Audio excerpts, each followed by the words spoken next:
Bom, galera, tá entrando no ar a nossa segunda edição deste domingão, como sempre com muitas informações, porque esquece que hoje tem gol do Pablo Verratti, nosso centroavante, nosso capitão, vai completar 50 partidas com a camisa do Vasco, a 48ª em jogos oficiais, tendo 2 amistosos aí, lá em Punta del Este, no Uruguai. Será que o capitão marca um golzinho na partida de número 50 dele? Vamos aguardar a cena dos próximos capítulos. Então, deixa o like aí no começo do vídeo que me ajuda bastante. Está chegando pela primeira vez no canal, por favor, se inscreva e ative o sininho das notificações, porque eu gravo de 2 a 3 vídeos por dia aqui no canal e tu vai ficar sempre muito bem informado de tudo que rola no Gigantesco da Colina e me dá essa moral me seguindo também lá no Instagram. Dito isso, vamos aí falar da partida, mas lembrando você aí que é bom de palpite, corre lá na PagBet.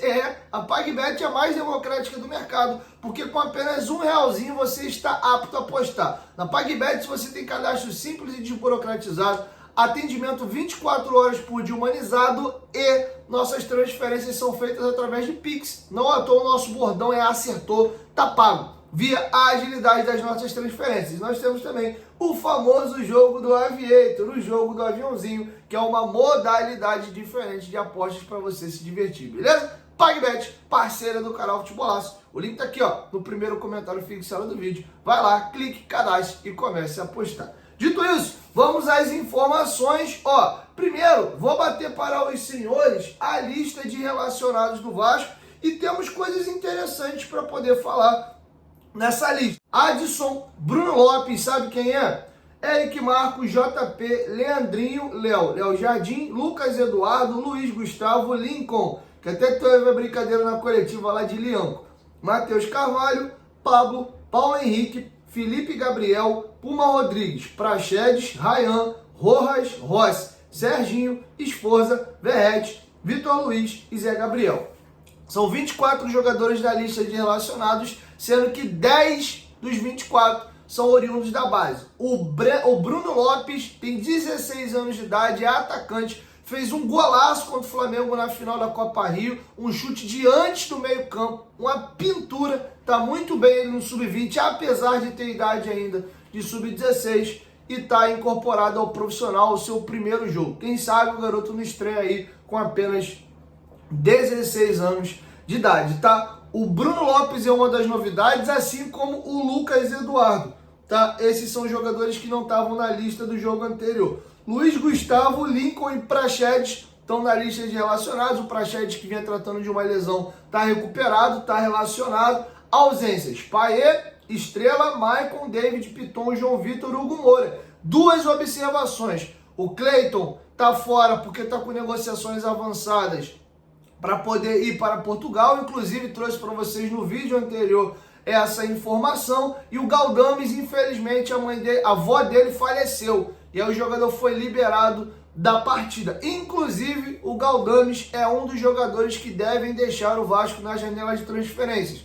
Falta arrumar um clube que esteja disposto a pagar os vencimentos dele, que não é baixo, tá? O Vasco não está muito afim de ficar dividindo o vencimento com outros clubes. O futebol chileno é quem tem se colocado mais à disposição nesse momento para contratá-lo, mas o problema é que as finanças dos clubes chilenos não é lá dessas coisas. E aí, para ir para o Chile, muito provavelmente teria que ter uma divisão de salário, aí já não fica muito a afeição do Vasco. Vamos aguardar a cena nos próximos capítulos, tá? Sobre a partida, vamos aqui à provável escalação do Vasco da Gama. É essa aqui, ó. Léo Jardim no gol, Paulo Henrique na lateral direita, Robert Rojas e Léo na zaga, com Vitor Luiz na lateral esquerda. E aí o meio-campo, segundo o GE, eu não acredito que é esse meio-campo, mas segundo o GE, é Esforza e Matheus Carvalho à frente da zaga, e numa linha de 3, JP na cabeça ali como meio armador, Rayan na esquerda, Adson na direita e Verratti. Eu acredito que ele vai fazer a cabeça da área com Zé Gabriel para manter a característica do Hugo Moura ao lado do Matheus Carvalho. E aí nesse tripé, o JP de 10, o Adson na direita. A minha grande dúvida é esse jogador pela esquerda. O Rayan não costuma jogar pela esquerda, ele joga pela direita. Eu acho que ele vai ou com Eric Marcos ou até com uma dobra de laterais com o Leandrinho. Não acredito que o Ryan vai ser titular, se for para mim uma surpresa. E não me agrada contra o Inter no Beira-Rio, um time que vai querer amassar o Vasco com posse de bola e propor muito. Você ter Ryan para fechar ali o lado esquerdo e o Sforza para ser esse volante à frente dos zagueiros pela esquerda. Você vai ter um lado esquerdo frágil, tá? Me preocupa aí essa provável escalação que o GE trouxe. Eu dei a opinião de qual é a escalação que eu acho que vai a campo. Vamos aguardar. Pendurados para a próxima partida só tem 2 jogadores, Vitor Luiz e Rossi. Acharia até positivo o Vitor Luiz tomar logo o cartão hoje, porque aí o Piton já volta na próxima partida. Deus o livre, tem uma lesão, uma expulsão, você já tem o Vitor Luiz apto para a próxima partida. Aí ficaria só o Rossi mesmo amarelado, tá bom? Então a gente estava cheio de jogador aí pendurado, agora a gente não tem mais muitos jogadores, são apenas 2, tá? O Inter vem com um bom time a campo, Fabrício no gol, Bustos na lateral direita, Vitão e Fernando na zaga, aquele mesmo Fernando do Sevilha que o Vasco negociou e acabou não conseguindo concretizar a negociação. René na lateral esquerda, 2 volantes à frente da área, Rômulo e Bruno Henrique. E aí, esse olho nele que contra o Vasco ano passado fez um estrago em São Januário, Alan Patrick. E aí o tripé de atacantes, Wanderson, Wesley e Alário, tá? O Ener Valencia volta agora da Copa América com a eliminação do Equador, deve ficar no banco de reservas. O Inter vai com alguns desfalques. Arangues, edema no tornozelo, Luca, lesão na coxa esquerda, Ivan, cirurgia no joelho direito, nosso ex-goleiro, Rocher e Borré estão na Copa América e o Lúcio Gonzalez suspenso, tá? Então tem todos esses desfalques do Internacional para a partida de logo mais.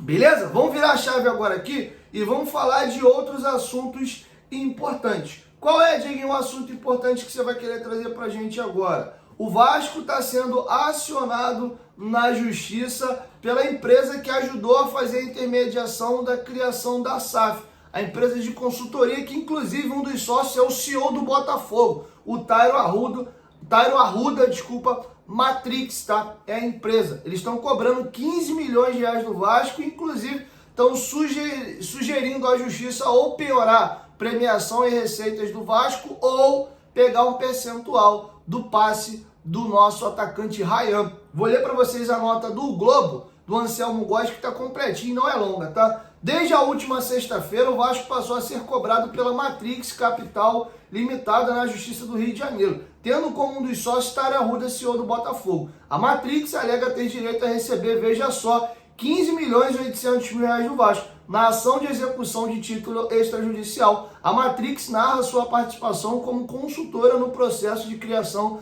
da Sociedade Anônima do Futebol, da SAF do Vasco. Algo concretizado em novembro de 2022. Aí aqui vem uma aspa. Altamente reconhecida no mercado, a empresa oferece uma ampla gama de serviços, envolvendo desde operações de campo, passando por marketing, finanças corporativas e fusões e aquisições.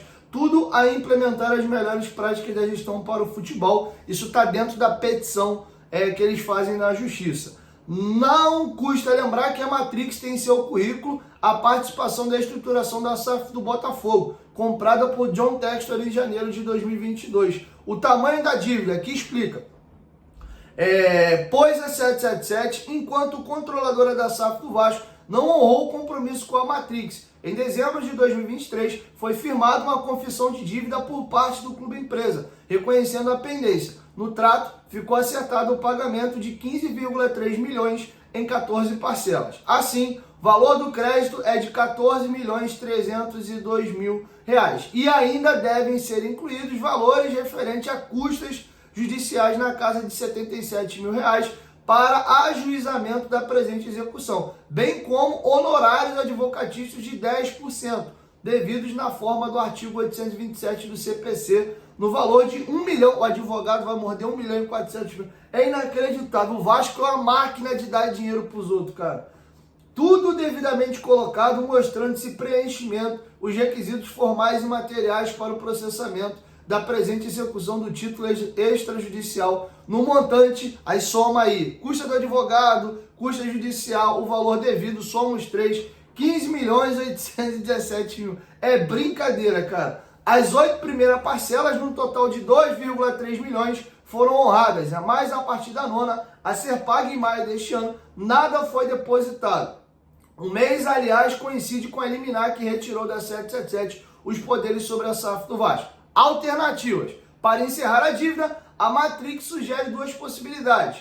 Primeira, indica a possibilidade do repasse dos direitos federativos do jovem atacante Ryan, citado na ação como jogador com grandes times mundiais interessados na sua aquisição. Segunda opção, aponta na penhora de valores a receber pelo Vasco, casos de premiação, direitos de transmissão e outros contratos. O caso está na 51ª Vara Civil da comarca da capital. Na moral, dá vontade de xingar uns 15 palavrões aqui. É inacreditável, cara. Os caras fizeram uma transação com uma empresa de consultoria para poder fechar o negócio da SAF. Teria que ser pago 14 milhões de reais, cara. 14. Você tem noção do que uma pessoa precisa trabalhar para conseguir juntar 14 milhões de reais? Uma consultoria da criação da SAF do Vasco. 14 milhões. Era a comissão da Matrix, tá? Outra, é outro pepino. O escritório de advocacia que foi contratado pelo Salgado para evitar processos judiciais e caso tivessem defender o Vasco, cobra também uma bagatela nesse montante aí. Então, se você somar mais ou menos aí, só o que a transação para criar a SAF com consultoria e com advogado, eu nem estou entrando no mérito aqui do valor da KPMG, que eu nem sei. Só aqui, nesses dois, a consultoria, o escritório de advocacia, para poder defender eventuais casos, a gente está falando de quase 30 milhões de reais, tá? Dorme com um barulho desse, cara.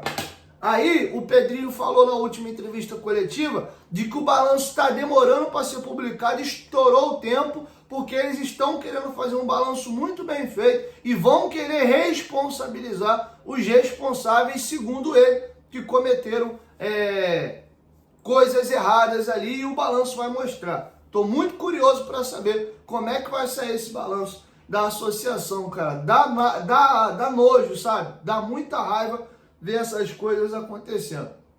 Para finalizar, uma informação importante do principal jornalista esportivo aí de mercado de transferências do mundo, tá?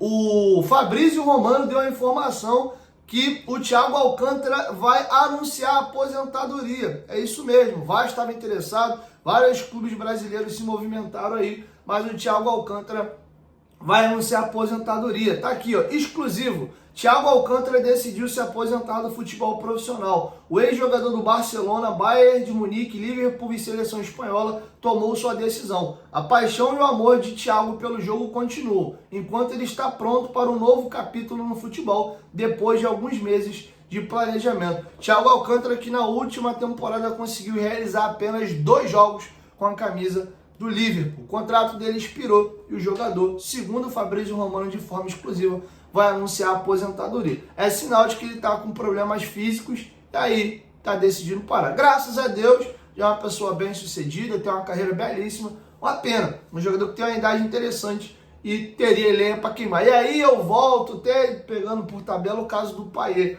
Não é porque você é craque, não é porque você tem muita qualidade, não é porque você já jogou no mais alto nível que você, com uma certa idade, você vai conseguir jogar. Tá aí o caso do Thiago, que não está conseguindo ter sequência e decidiu se aposentar. O Payet dá uma entrevista já no Vasco, muito forte, que me chama a atenção e me faz refletir. O Payet fala que o Vasco o ressuscitou para o futebol.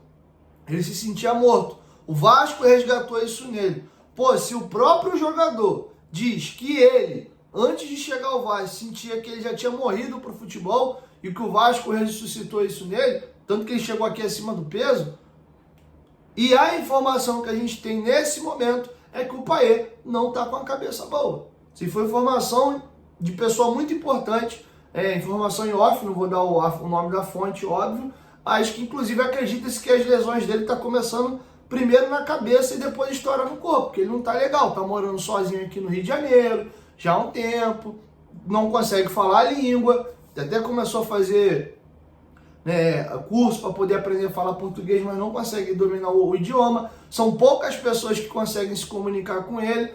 Ele francês no grupo, quem fala é o Léo Jardim e o Léo Matos. O Léo Matos consegue falar francês. O Alex Teixeira, que era colado com ele no ano passado, está voltando agora, era quem conversava com ele. E aí as pessoas que falam inglês, mas a língua mais dominante do Payet é o francês. Então, eu acho que a gente precisa repensar essa questão do Payet.